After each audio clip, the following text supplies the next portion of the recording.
Olá pessoal, meu nome é Leandro Torres e sejam bem-vindos a mais uma aula dentro do nosso programa de capacitação acelerada em OutSystems.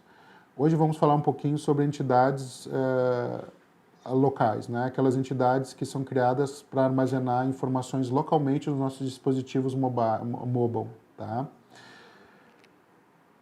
Bom, por que nós faríamos isso? Né? Existem vários cenários, né? Mas basicamente fica fácil da gente imaginar um cenário onde alguém, por algum motivo, está numa região onde não tem um acesso à internet ou tem um acesso muito precário à internet e ela precise, mesmo assim, utilizar a aplicação que foi desenvolvida pela gente, pela nossa empresa. Tá? Então, nesses casos onde o acesso à internet não existe ou é precário, a gente pode pensar em criar entidades para armazenar localmente essas informações no device que está executando as nossas aplicações. Tá? Um exemplo muito clássico imagina uma pessoa de um censo, que está fazendo um censo de pessoas e tem que se deslocar em todas as regiões do país, do Brasil, e a gente sabe que o acesso à internet em algumas regiões do interior ou até do litoral mesmo, ela não é tão boa, né? Ou inexistente ou não tem uma performance bacana. Então esse é um cenário, quando a gente estivesse criando uma aplicação para esse uso, onde a gente teria a possibilidade de utilizar ou teria necessidade de utilizar uma entidade para armazenar informações localmente nos dispositivos, né? Então, podem ser aplicações que precisam que todos os dados sejam armazenados localmente.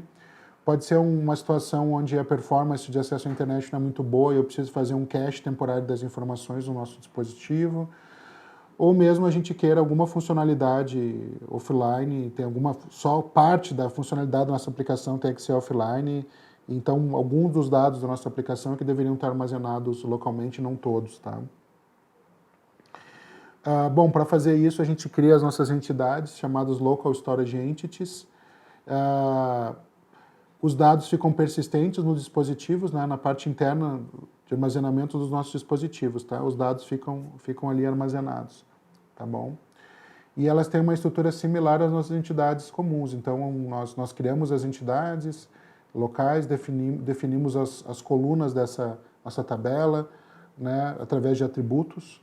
Os atributos, o único detalhe é que eles têm que ser do tipo básico, tá? E não existem entidades estáticas, nós não conseguimos criar entidades estáticas no storage local dos dispositivos, tá?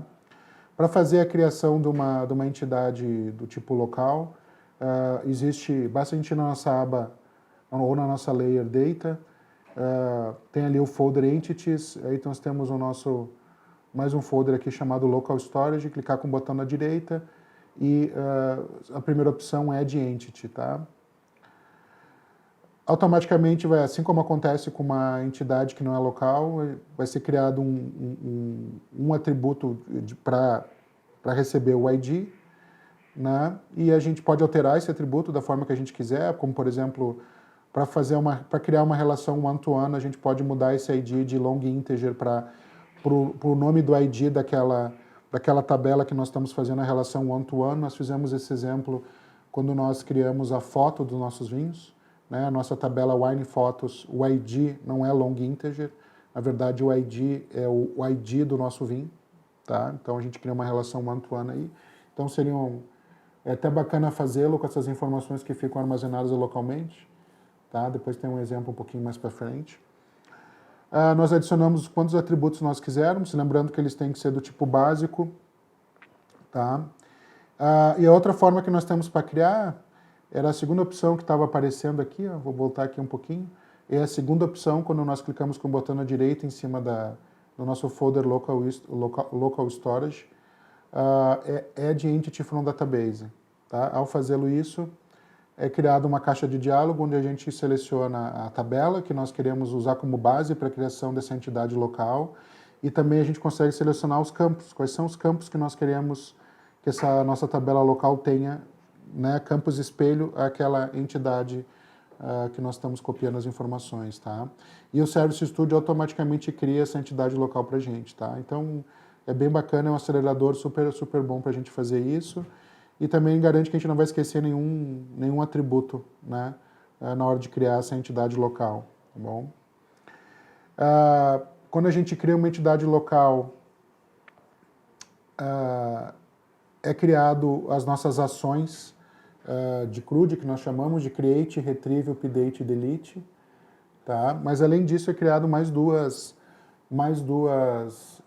ações, que é de Create or Update All, que ela pressupõe que tu passe para ela não um elemento, um registro, mas sim que tu repasse uma lista de registros, né, para tu utilizares isso, e Delete All também, que pede uma lista, né, que isso são ações que nos agilizam um pouco na sincronização das nossas informações, tá?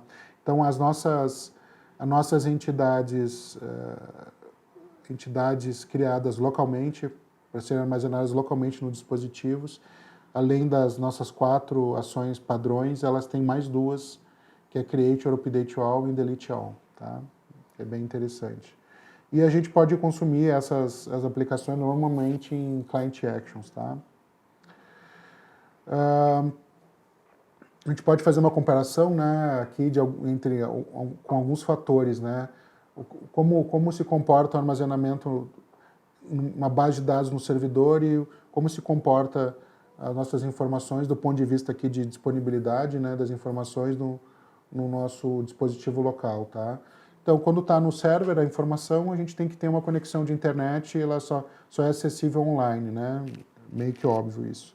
E no local, a gente pode ter a opção de ser online ou offline, tá? Dependendo se eu tenho acesso à internet, eu posso consumir, mesmo que seja de maneira parcial, as informações que estão no server, lá na cloud da OutSystems, né? Ou a gente pode utilizar as informações de maneira offline, através das nossas entidades criadas localmente, tá? Quando a gente coloca as informações centralmente no nosso server, ele cria uma única instância para receber essas informações. Lá, quando a gente está armazenando essas informações nos nossos dispositivos, é criada uma instância por device, tá? E é por isso que a gente não consegue fazer um data preview das informações, porque as informações, na verdade, elas estão armazenadas de forma persistente em cada um dos dispositivos quando a gente opta por usar um local storage. Então, eu não consigo fazer um data preview dos dados, tá? No Service Studio. E a mesma coisa, eu não consigo exportar os dados, certo? Através do Excel, fazer um bootstrap, né? E exportar as informações via Excel, tá? Somente consigo fazê-lo quando as informações estão centralizadas lá no server, tá? Bom, as nossas entidades, os atributos das nossas entidades entidades locais podem referenciar outras entidades, da mesma forma que a gente faz com as entidades que estão armazenadas lá no server, tá? Enfim, basta ir no data type e apontar para outra entidade, tá? O único detalhe é que o delete rule, né, quando a gente faz essa conexão, essa referência entre as tabelas, o delete rule aqui, a propriedade delete rule é automaticamente definida para ignore, tá? Aqui, por exemplo, nós estamos inclusive pegando criando uma referência entre um atributo de uma entidade que foi armazenada no local storage, vai ser armazenada no local storage do nossos devices, está apontando para uma entidade que está armazenada lá no server. Então é possível fazê-lo. A gente pode apontar tanto para mais de uma entidade localmente, criar uma relação entre as duas entidades que são armazenadas localmente nos dispositivos, mas também podemos fazer uma relação com as entidades que estão armazenadas no server, né?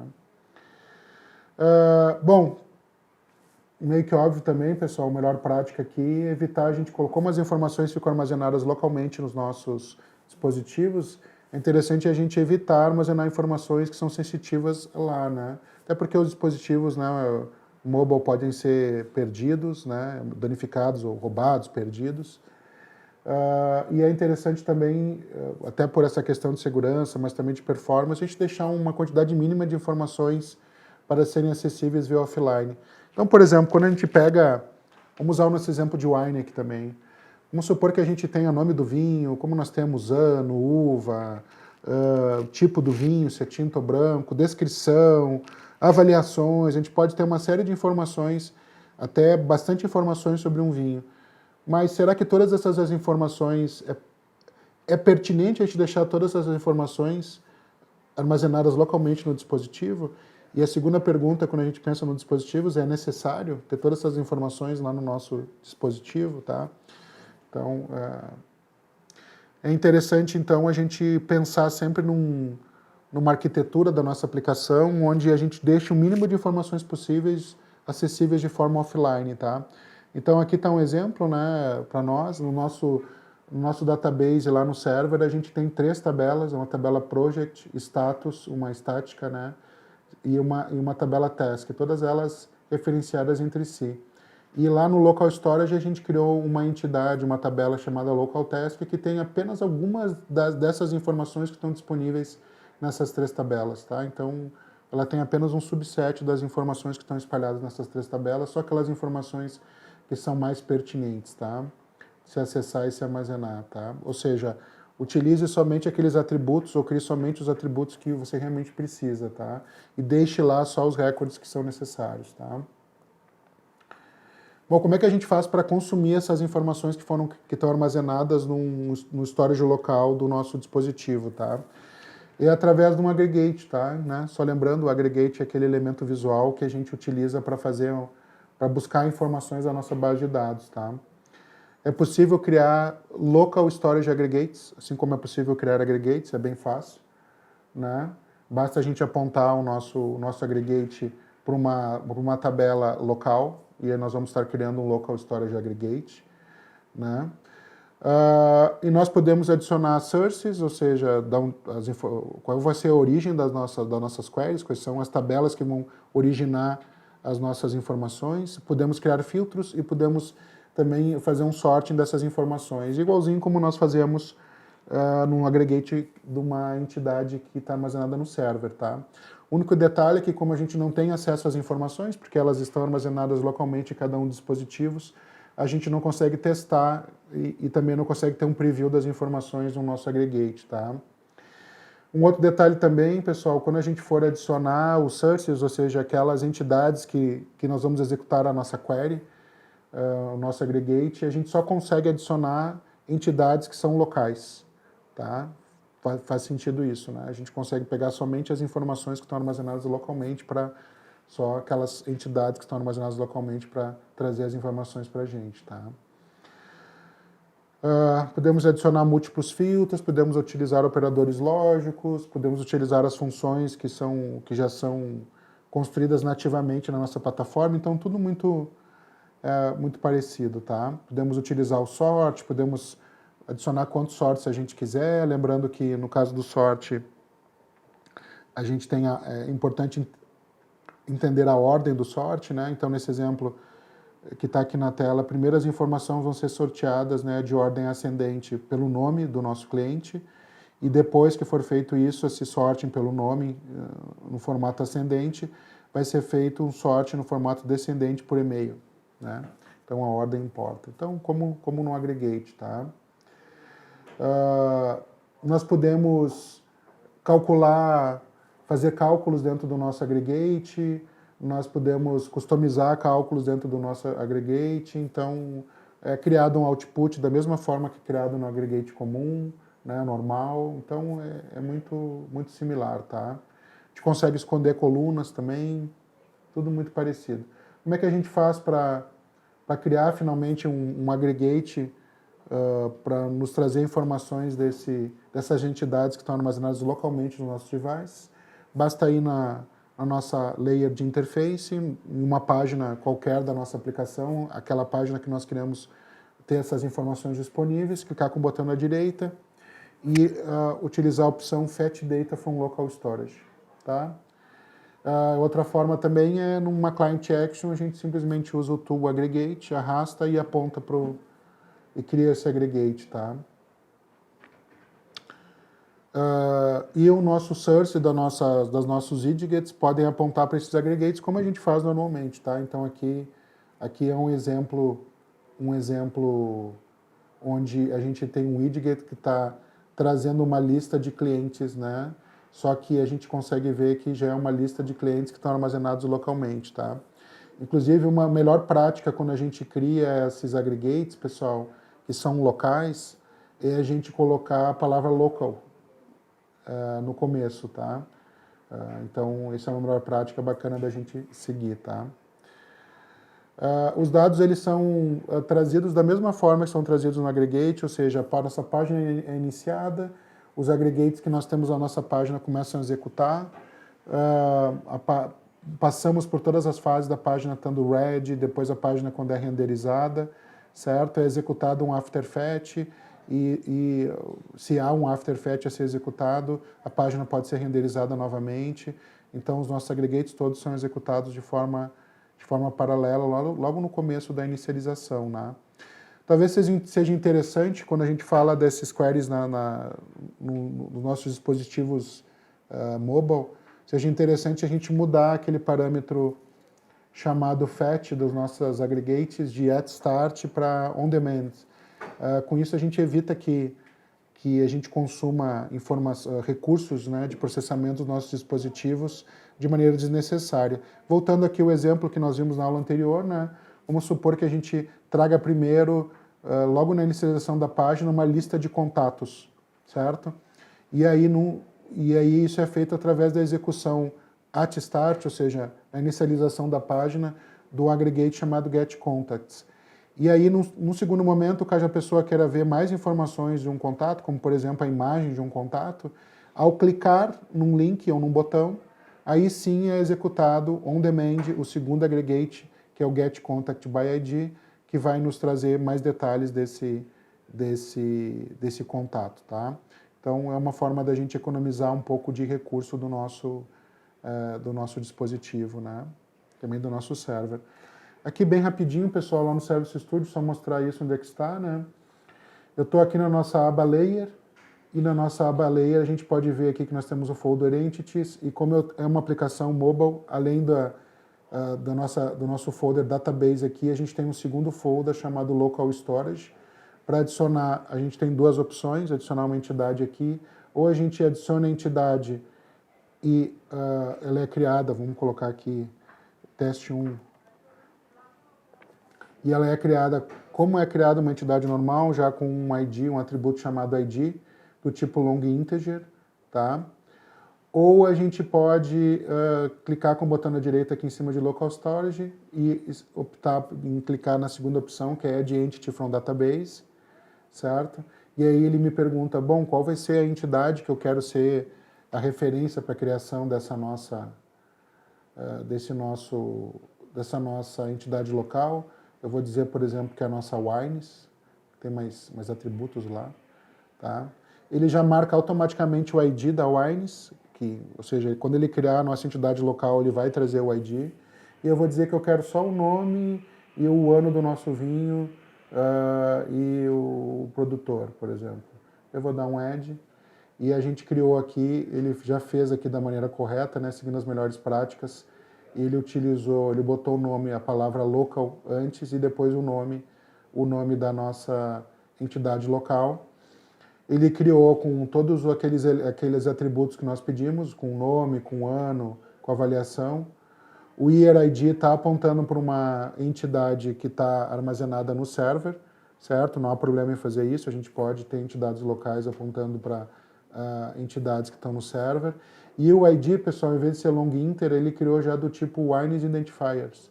Ou seja, como se fosse essa tabela aqui é como se fosse uma extensão local da nossa tabela Wines, que é o recomendado, tá? Então, o recomendado é a gente criar com o nome, a palavrinha local no início, e o ID a gente apontar para vamos dizer assim, o ID pai, né? O ID daquela tabela que está lá no database, então fica mais fácil da gente fazer o sincronismo das informações, tá?